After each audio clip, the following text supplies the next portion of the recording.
Assalamualaikum warahmatullahi wabarakatuh. Siswa inspirasi, jumpa lagi dengan saya di Inspirasi Fari. Kali ini kita akan belajar tentang menyimpulkan isi teks tanggapan. Materi ini ada di kelas 9 semester kedua pada kurikulum khusus atau kurikulum yang terkait dengan COVID-19. Oke, pada pembahasan kali ini kompetensi dasar yang akan kita pelajari adalah menyimpulkan isi teks tanggapan berupa kritik, sanggahan, atau pujian. Intinya adalah membuat simpulan isi teks tanggapan. Kemudian, untuk mencapai kompetensi dasar ini ada beberapa indikator. Indikator pendukungnya adalah menentukan isi teks tanggapan, kemudian kalian diharapkan mampu menelaah isi teks tanggapan. Setelah dua indikator pendukung ini kalian kuasai, insya Allah kalian akan mampu membuat simpulan, yaitu pada indikator kuncinya, yaitu menyimpulkan isi teks tanggapan. Baiklah, tidak perlu berpanjang kata, kita mulai pembelajaran melalui video pembelajaran hari ini. Jangan lupa cermati dengan baik, catat hal-hal yang penting. Kita mengenal simpulan dulu. Apa sih sebenarnya simpulan? Karena kata orang, kata pepatah, tak kenal maka tak sayang, maka kita harus mengenal terlebih dahulu apa itu simpulan. Simpulan adalah akhir pendapat dari suatu uraian berupa informasi. Informasi tersebut bisa berupa fakta, pendapat, alasan, atau sesuatu yang terkait dengan objek yang dibahas atau teks yang disampaikan. Itulah simpulan. Jadi untuk memahami sebuah simpulan atau mampu menentukan sebuah simpulan, kita harus memahami informasinya. Kemudian simpulan isi teks tanggapan terkait dengan pemahaman isi. Tadi saya katakan pemahaman isi itu mungkin hal-hal yang menarik atau informasi-informasi yang menarik dalam teks tersebut. Kemudian hal-hal penting yang menarik itu bisa hal-hal penting yang dikenali melalui kata-kata utama atau ide-ide pokok, ya. Kemudian simpulan juga dapat berkaitan dengan kelengkapan struktur teks itu, ya. Mungkin juga terkait dengan keefektifan dan kebaguan dalam penggunaan bahasanya. Itulah beberapa simpulan, bisa dari isinya, bisa dari strukturnya, bisa pula dari penggunaan kaidah kebahasaan dalam teks tersebut. Kita lanjut. Bagaimana setelah kita paham tentang apa itu simpulan, lalu bagaimana kita menyimpulkan? Ada beberapa langkah untuk menyimpulkan isi atau informasi dari teks tanggapan. Yang pertama adalah tentunya membaca teks dengan seksama, artinya dengan sungguh-sungguh. Sungguh-sungguh itu ditandai dengan mencoba memahami isi atau informasi dari teks tersebut. Memahami apa sih kritikannya, apa pujiannya, atau sanggahannya, atau yang lain-lainnya. Informasi ini juga bisa dilihat dari bagaimana gagasan utama di setiap paragraf. Kemudian, menentukan kalimat utama setiap paragraf. Ini tadi dikatakan hal-hal penting itu di setiap paragraf akan disampaikan dalam kalimat utama. Kemudian, setelah kita menentukan kalimat utama setiap paragraf, maka kita baru bisa membuat sebuah simpulan.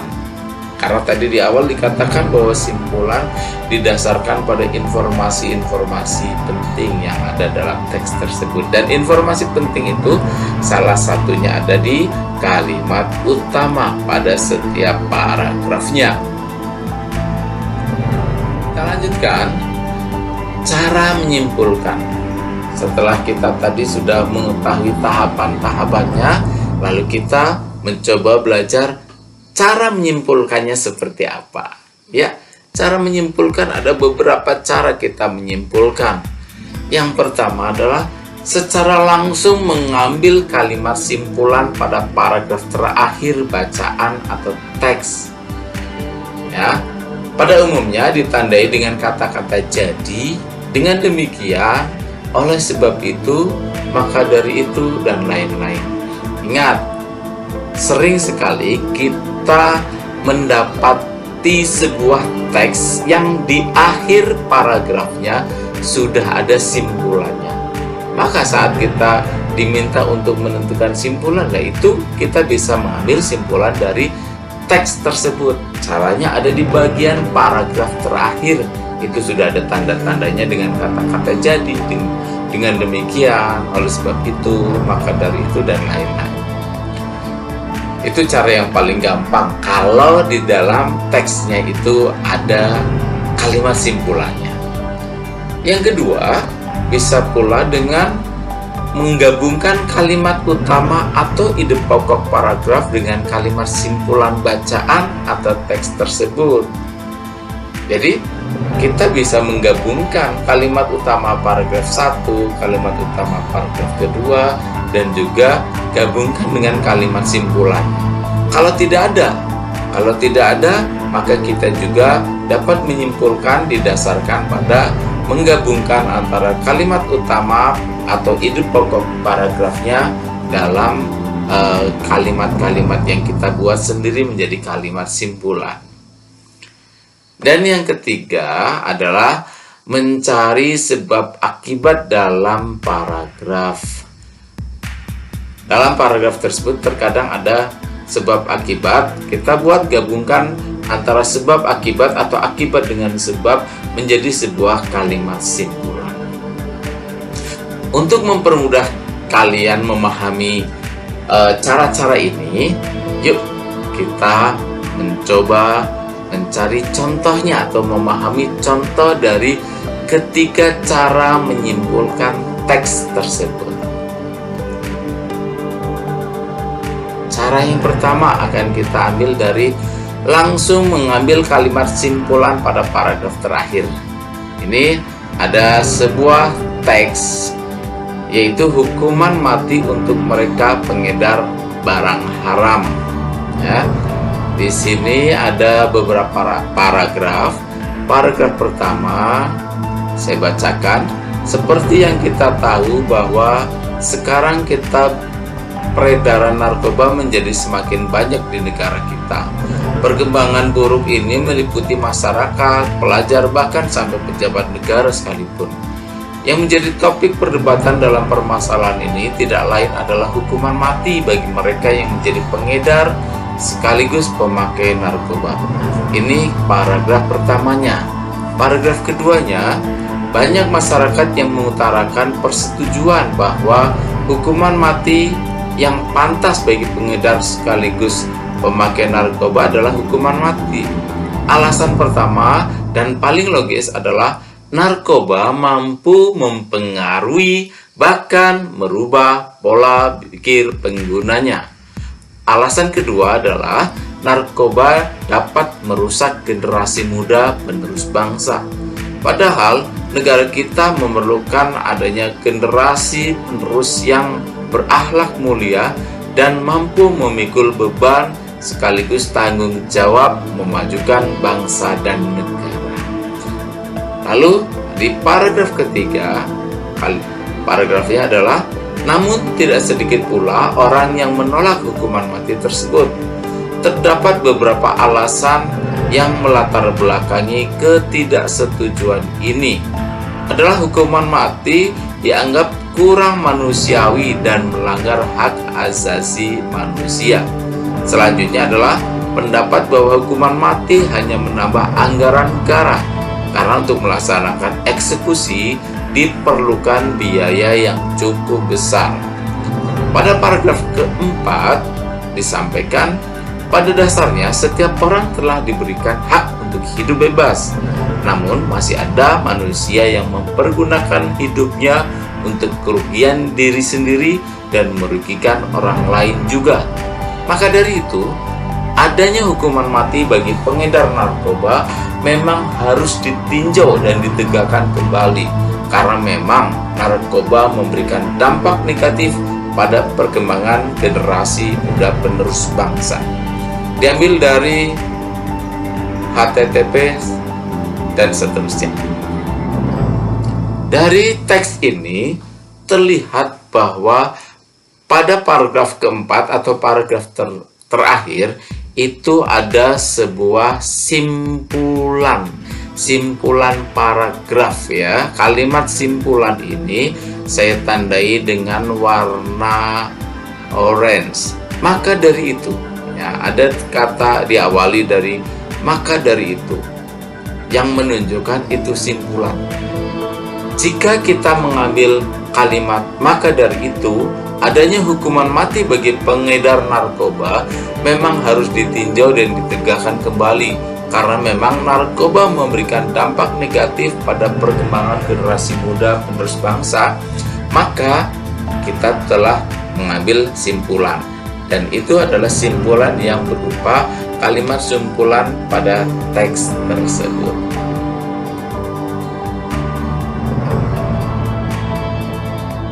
Sekarang kita masuk pada cara membuat simpulan yang kedua, yaitu dengan menggabungkan kalimat utama atau ide pokok dengan kalimat simpulan bacaan atau teks tersebut.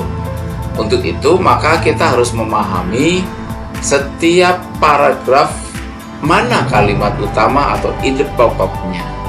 Kita masih menggunakan contoh yang pertama tadi dengan teks hukuman mati untuk mereka mengedar barang haram. Pada teks pertama atau paragraf pertama, di situ diketahui bahwa kalimat utamanya adalah hukuman mati bagi mereka yang menjadi pengedar sekaligus pemakai narkoba, atau ide pokoknya adalah hukuman mati bagi pengedar dan pemakai narkoba. Kemudian pada paragraf kedua adanya kalimat utama, banyak masyarakat yang mengutarakan persetujuan bahwa hukuman yang pantas bagi pengedar sekaligus pemakai narkoba adalah hukuman mati, atau ide pokoknya adalah banyak masyarakat yang setuju hukuman mati untuk pemakai dan pengedar narkoba.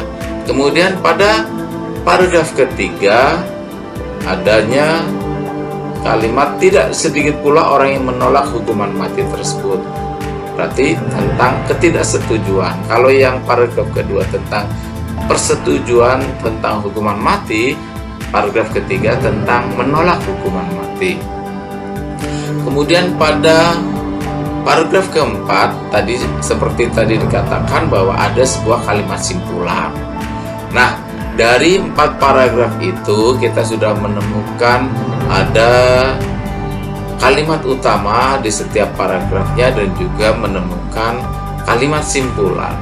Dengan cara kedua ini kita gabungkan antara hukuman mati pengedar narkoba, kemudian ada persetujuan, ada ketidaksetujuan, kemudian perlu ditinjau ulang untuk ditegakkan kembali. Maka mungkin kalimat simpulannya adalah seperti ini. Wacana hukuman mati bagi pengedar dan pengguna narkoba menuai pro dan kontra. Namun demikian, hukuman tersebut perlu ditinjau demi melindungi generasi muda penerus bangsa.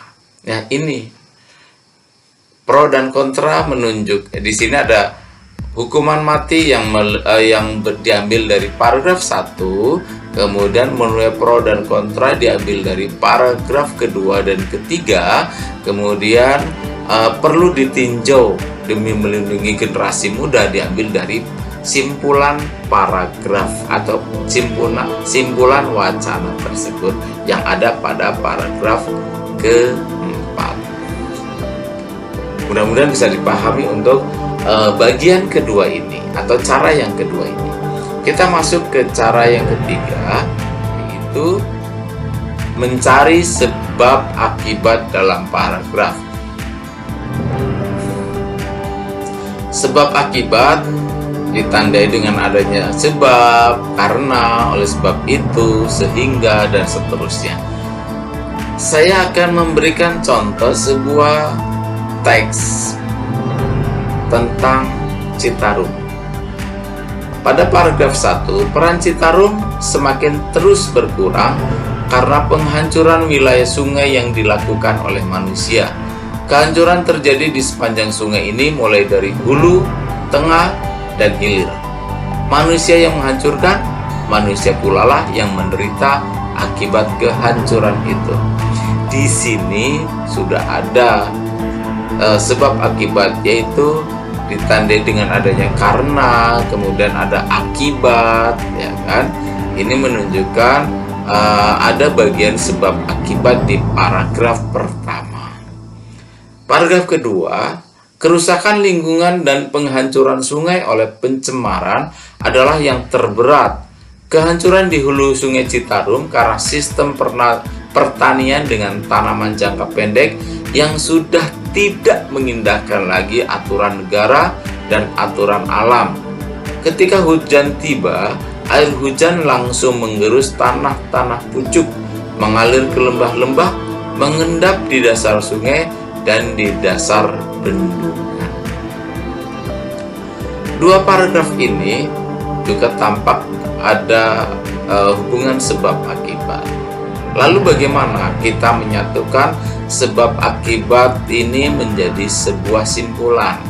Di paragraf pertama, sebab akibatnya terkait dengan peran Sungai Citarum yang berkurang karena penghancuran wilayah sungai oleh manusia.